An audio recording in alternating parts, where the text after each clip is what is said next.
Seja muito bem-vindo ao momento Conecte-se com o Senhor, o nosso devocional diário de leitura da palavra e de meditação sobre o reino de Deus.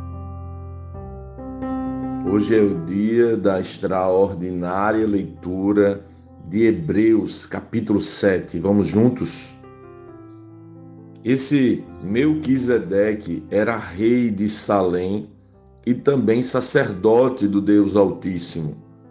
Quando Abraão regressava para casa, depois de derrotar os reis, Melquisedeque foi ao seu encontro e o abençoou. Então Abraão separou a 10ª parte de tudo e a entregou a Melquisedeque, cujo nome significa Rei da Justiça, enquanto Rei de Salém quer dizer Rei da Paz. Não há registro de seu pai, nem de sua mãe, nem de nenhum de seus antepassados, nem do começo nem do fim de sua vida. Semelhantemente ao Filho de Deus, ele permanece sacerdote para sempre. Considerem, portanto, a importância de Melquisedeque. Até mesmo Abraão, o patriarca, o reconheceu ao entregar a ele 1/10 do que havia conquistado na batalha. A lei de Moisés exigia que os sacerdotes, os descendentes de Levi, recebessem o dízimo de seus irmãos israelitas, que também são descendentes de Abraão. Melquisedeque, porém, que não era descendente de Levi, recebeu o dízimo e em seguida abençoou Abraão, que já havia recebido as promessas. Sem dúvida, quem tem poder para abençoar é superior a quem é abençoado. Os sacerdotes que recebem os dízimos são homens mortais.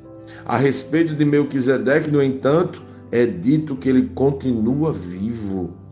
Além disso, pode-se dizer que os levitas que recebem o dízimo também o entregaram por meio de Abraão. Embora Levi ainda não tivesse nascido, a semente da qual ele veio já estava no corpo de Abraão, seu antepassado, quando Melquisedeque se encontrou com ele. Portanto, se o sacerdócio de Levi, sobre o qual o povo recebeu a lei, pudesse ter alcançado a perfeição, por que seria necessário estabelecer outro sacerdócio, com um sacerdote segundo a ordem de Melquisedeque em vez da ordem de Arão? E se o sacerdócio muda, também é preciso que a lei mude, pois o sacerdote ao qual estamos nos referindo permanece ou pertence a outra tribo, cujos membros nunca serviram no altar como sacerdotes. De fato, como todos sabem, nosso Senhor veio da tribo de Judá e Moisés nunca mencionou que dessa tribo viriam sacerdotes. Essa mudança se torna ainda mais clara com o surgimento de outro sacerdote semelhante a Melquisedeque, o qual se tornou sacerdote não para cumprir leis e exigências humanas, mas pelo poder de uma vida indestrutível. Pois a respeito dele foi dito: você é sacerdote para sempre, segundo a ordem de Melquisedeque.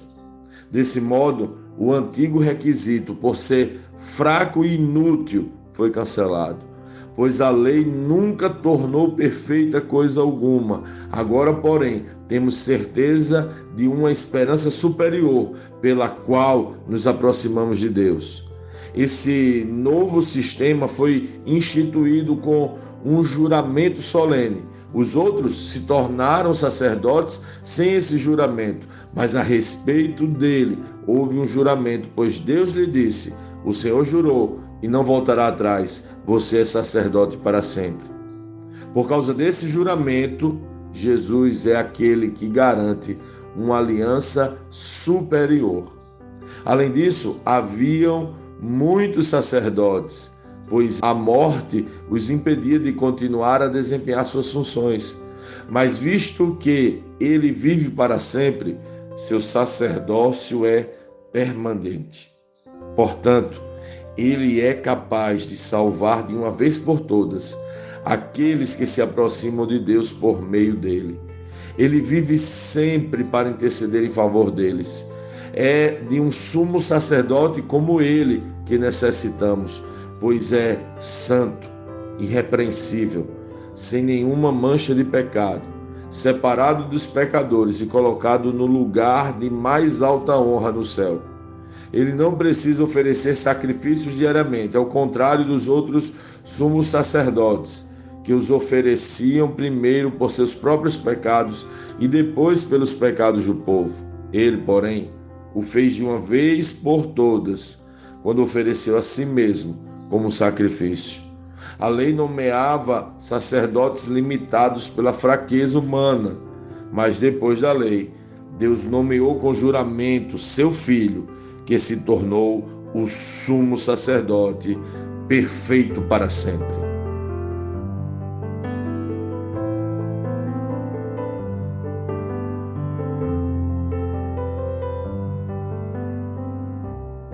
Lendo este capítulo de hoje, nós precisamos responder: como Cristo lê esse texto? O que aprendemos nele? E que aplicações práticas esse texto deve trazer para as nossas vidas?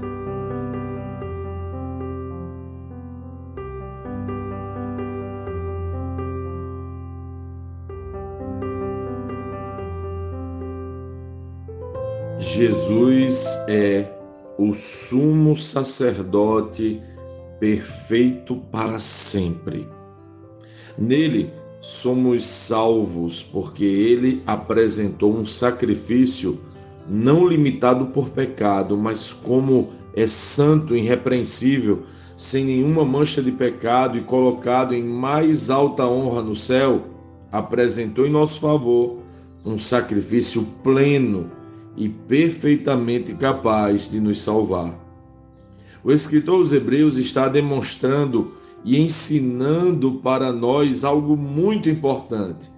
Jesus é o sumo sacerdote perfeito para sempre. Porque seu sacrifício perfeito é perfeitamente suficiente para nos perdoar de uma vez por todas.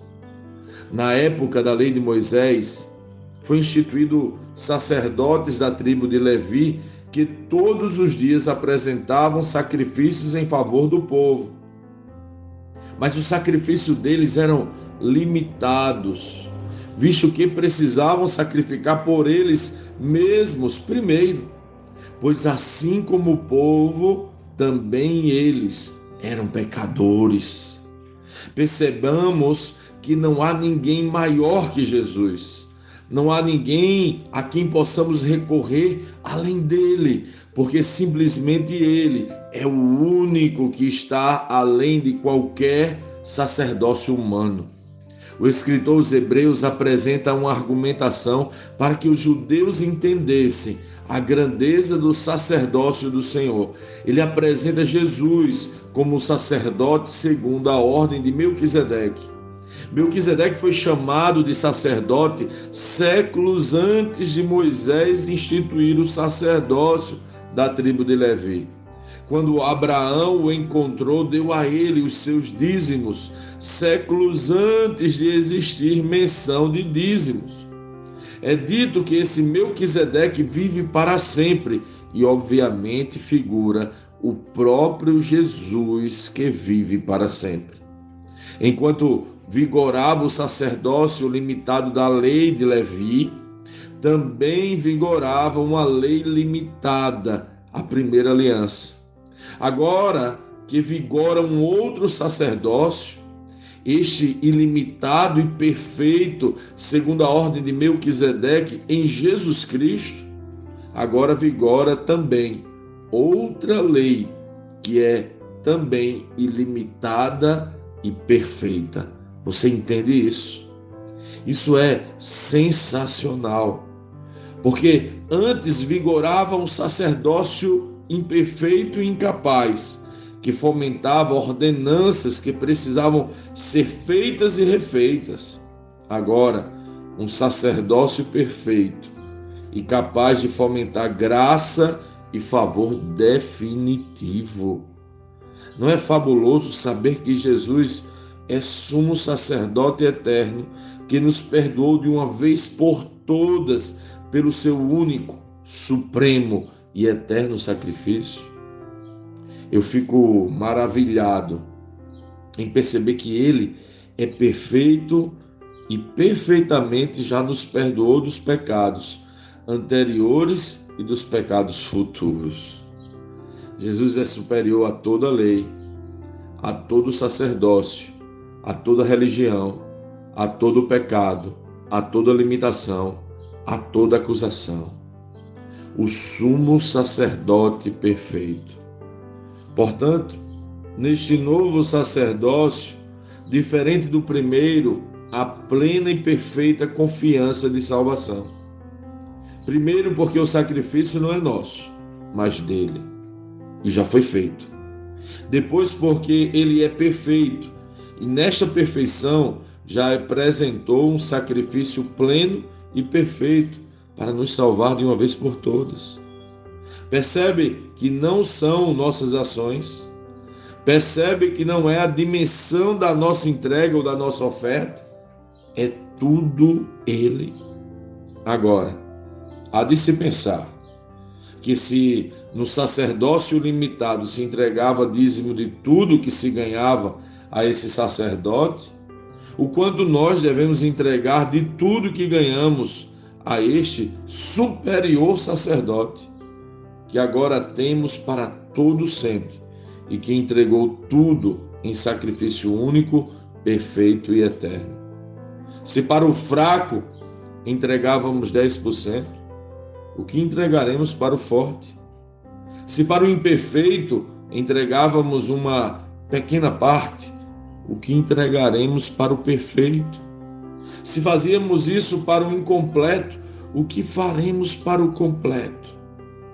Que possamos refletir sobre a dimensão infinita do sacerdócio ilimitado da graça que encontramos em Cristo Jesus, no aspecto do perdão e no aspecto da nossa entrega a Ele, nosso supremo sacerdote.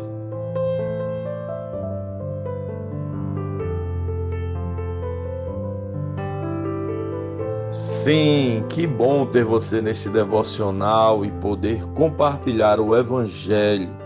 Mas, como sempre dizemos, o texto de hoje, o texto de cada dia, tem muito mais para oferecer, muito mesmo.